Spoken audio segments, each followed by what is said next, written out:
What's up, everybody? Dog 1985. There's levels to this. I want to talk to you guys today about the Sony Q-lite. So recently, there's been a video that's been leaked online. You can see it on Twitter. That's where I saw it. Of someone with their hands on the actual Q-lite. Now, when the Q-lite first was announced and everyone heard about it, people weren't too excited because it's gonna be remote play, right? They showed this video, this leak, and I kept seeing the same things. Not too many people excited. I previously made a video about the Q-lite, and I even made I have like a 30-minute session with Doc that I had on Twitch, where we spoke about handheld gaming and the handheld market and all that other stuff. But I want to stick specifically to the Q-lite because I think there's something that we are missing that even I have to admit I didn't realize until my dude Lion pointed it out in that actual 30-minute session with Doc that I had. It's always good to have people around you that don't always see things the way that you see it. So I appreciate every single person that leaves a comment that doesn't agree with my takes, and there's a lot of you because you guys will let yourself be known. But honestly, every once in a while I'll read something and then it'll make sense. Like I'm okay with changing my mind on stuff. My pride is not that big that I can't change my mind or that I can't be like, you know what, maybe I thought about that wrong. Like that's perfectly fine. So with the Q-lite, the biggest thing that was attacked is the fact that it's remote play, right? So you would probably still have to be tethered somehow, some way to get the best experience, probably to your house, and make sure that the console and the Q-lights on the same Wi-Fi system, whatever the case may be. Now, I thought about this, and like I said, my man Lion pointed this out. He pointed out that even though you may be a handheld gamer, and this is going to be different for everybody else, so I need you to be honest with yourself.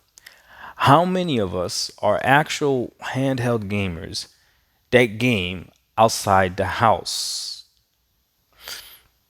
I know for me, and I agree with him because this is what he was trying to say. If I'm playing in handheld mode, regardless of how I choose to do it, I'm mostly doing it at home. I have played my Nintendo Switch more times at home than I have somewhere else on the go, on a train, on a bus, on a park, on a plane. I've played it more at home than I have anywhere else. When I play my Asus ROG Ally, I play it mostly at home than I do anywhere else. I also subscribe to Game Pass Ultimate, like some of you know, so it gives me access to xCloud. I play xCloud mostly at home or in a home setting that's going to have that Wi-Fi network. So I'm never really actually playing for a lengthy amount of time somewhere else. The one example that I give of where I actually played away from home and really truly enjoyed it, like no cap, was when I used to have Stadia, when Stadia was a thing. And I tell the story all the time. Before I had my washer and dryer, I would go to the laundromat, and while I'm waiting for my laundry, I would be playing. I remember I was playing Watch Dogs. That's the game that I was playing. And I would play it remotely on xCloud, on Stadia. I would come home, then I would play it on the Google Chromecast. But when you're talking about handheld gaming, I'm mostly playing it at home. So this is a question that you got to be able to answer yourself. If that's the case, the Q-lite then could be an amazing product because the goal of handheld gaming is to give you a screen for you to be able to play your games. That's the main goal. The main goal is to free up your TV and allow you to move around the space that you're in. But freeing up the TV is the main goal. The second goal, I would argue, it would probably be to free up the TV independent of the console, independent of the system. And that's where I think the Q-lite might get a bad rap, especially when it's compared to things like the Nintendo Switch. I know it sounds crazy, but just bear with me for a second. The Nintendo Switch, as beautiful as it may be, and it is a beautiful system, when I put this in handheld mode, I free up the TV. It's no questions asked. However, I don't free up the console. I'm literally taking the entire console with me. When I use something like the Asus ROG Ally, okay, even if I'm using Game Pass and I'm on my Game Pass account, I free up the TV, but I also free up the entire console. Free up the entire console when I take this. Okay? When I'm playing xCloud or GeForce Now or Stadia when it was around or Luna on my phone, I free up the TV and I free up the entire console. So if you're going to compare the Q-lite to those things, then yeah, it doesn't really compare because it's working independently of the console. But if you want to compare it to a Switch, I mean, and you are gaming mostly at home, then you might have an argument. I would still choose the Switch over it if I could only choose one. But it's not as bad as you really, as it really sounds when you really think about it. When you really think about it, it's not as bad. This is what Sony has to do to ensure that the Q-lite is successful. Number one, and this is all jokes aside, it has to do exactly or better than what the Nintendo Wii U pad did. I've spoken about this before. The Nintendo Wii U pad had no input lag, had no perceived performance dips, had none of that. I remember playing the game on the Wii U gamepad, and it felt as if I was playing it on the TV. Felt exactly the same.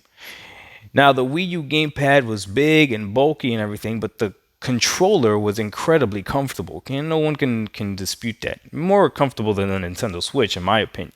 Okay?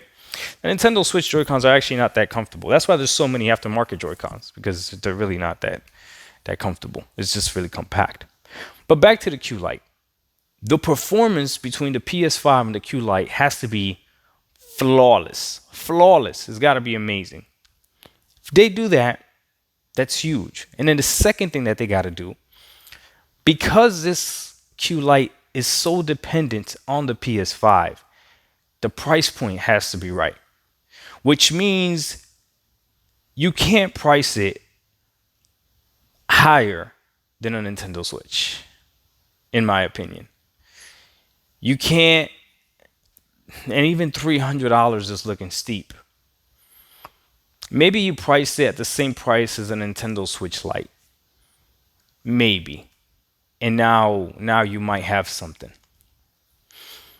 But long story short, if you think about it from that perspective, from the fact that most people that play in handheld mode are playing at home anyways, you're not really playing on the go like a lot of people claim they are. It's just to free up a TV. And the Q-lite fits. Even the design of the Q-lite fits. It's a PS5 controller with a tablet in the middle. And even though it may be ugly, doesn't matter as long as it's functional, and when you're playing it, it feels like the native experience. That's a complaint we hear all the time from all these handhelds, that they're not as comfortable as there could be. The advantage the Nintendo Switch has is that you can buy more comfortable Joy-Cons. But the Asus ROG Ally, you're stuck with that layout. The Steam Deck, you're stuck with that layout. On your phone, you could go ahead and get different attachments or whatever, but that's one of the things people talk about. It's that comfort. People have already been praising the PS5 controller. The PS5 controller feels great in the hand. It does. So why not just open it up, put a tablet in the middle? Yes, it's going to look ugly, but you'll get past that once you're actually playing the game. Let me know what you guys think. Let me know if you think I'm tripping. I'm about to hop on my pre-workout here in a little bit. But I'm gonna go live. I'm gonna go live for my channel members to talk more about this. This is something that I'm starting out. I've been doing it for the last few videos where I'll make a video and then as soon as I'm done with the video, I go live for my channel members and we go a little bit deeper into the topic if you guys wish, or sometimes we divert and talk about other stuff. But come join me while I drink my pre-workout and get ready to hit the gym on this beautiful Monday. Doc Dog 1985. There's levels to this. We out. Peace.